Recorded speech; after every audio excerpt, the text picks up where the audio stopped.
हरे कृष्णा दोस्तों, हम आपका अपने चैनल द वैदिक स्टोरीज़ पर स्वागत करते हैं। आज हम आपके लिए देवउठनी एकादशी की कथा लेकर आए हैं। देवउठनी एकादशी इस साल 23 नवंबर को गुरुवार के दिन है तो और इसका महत्व और भी बढ़ जाता है।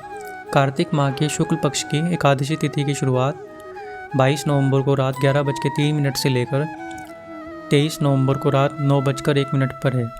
इस दिन पूजा का समय सुबह 6:50 से लेकर सुबह 8:09 पर होगा और व्रत का प्रारंभ अगली सुबह 6:51 से लेकर सुबह 8:57 पर होगा। देवउठनी एकादशी अर्थात इस दिन भगवान विष्णु 4 माह की योग निद्रा के बाद जागते हैं, इसलिए इस एकादशी को देवउठनी एकादशी के नाम से भी जाना जाता है।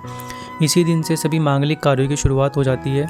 वहीं इस साल यह एकादशी गुरुवार के दिन पड़ रही है तो उसका महत्व और भी बढ़ जाता है। चलिए हम आपको देवउठनी एकादशी की कथा के बारे में विस्तार से बताते हैं। प्राचीन काल में एक राजा के राज्य में सभी लोग एकादशी का व्रत रखते थे। वहाँ की प्रजा नौकर चाकरों से लेकर पशुओं तक को एकादशी के दिन अन्न नहीं दिया जाता था। एक दिन किसी दूसरे राज्य का एक व्यक्ति राजा के पास आकर बोला, हे राजन, कृपा करके आप मुझे अपनी नौकरी पर रख लें। तब राजा ने उसके सामने एक शर्त रखी कि ठीक है, रख लेते हैं, लेकिन रोज़ तो तुम्हें खाने को सब कुछ मिलेगा पर एकादशी को अन्न नहीं मिलेगा।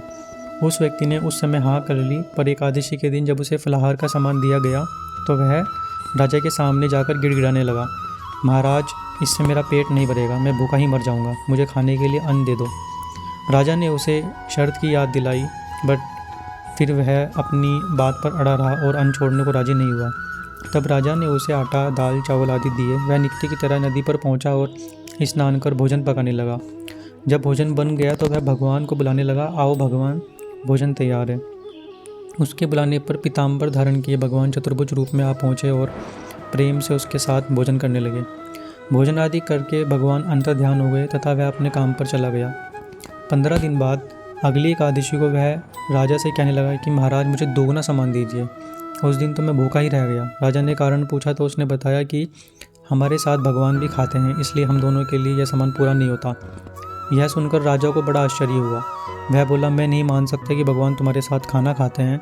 मैं तो इतना व्रत रखता हूँ, पूजा करता हूँ, पर मुझे कभी दर्शन नहीं दिए। राजा की बात सुनकर वह बोला, महाराज, यदि विश्वास न हो तो साथ चलकर देख लें। राजा एक पेड़ के पीछे छिपकर बैठ गया। उस व्यक्ति ने हर रोज़ की तरह भोजन बनाया और भगवान को शाम तक पुकारता रहा, फिर भी भगवान नहीं आए। अंत में उसने कहा, हे भगवान, यदि आप नहीं आए तो मैं नदी में कूदकर अपने प्राण त्याग दूंगा। फिर भी भगवान नहीं आए। तब वह प्राण त्यागने के उद्देश्य से नदी की तरफ बढ़ा। प्राण त्यागने का उसका दृढ़ इरादा देख भगवान ने शीघ्र ही प्रकट होकर उसको दर्शन दिए और उसको रोक लिया और साथ बैठकर भोजन खाने लगे। खा पीकर वे उसको अपने विमान में बिठाकर अपने धाम ले गए। यह देख राजा ने सोचा कि व्रत उपवास से तब तक कोई फ़ायदा नहीं होता जब तक मन शुद्ध ना हो। इससे राजा को ज्ञान मिला। वह भी मन से व्रत उपवास करने लगा और अंत में स्वर्ग को प्राप्त हुआ। तो आप संपूर्ण भाव से एकादशी का व्रत रखिए और संपूर्ण मन से आपके पास जो कुछ भी है वो भगवान विष्णु को समर्पित कीजिए। इसी के साथ आशा करते हैं आपके लिए अगली स्टोरी लेकर आएंगे। अगर आपको ये स्टोरी पसंद आई तो प्लीज़ लाइक, शेयर और सब्सक्राइब करना मत भूलिए।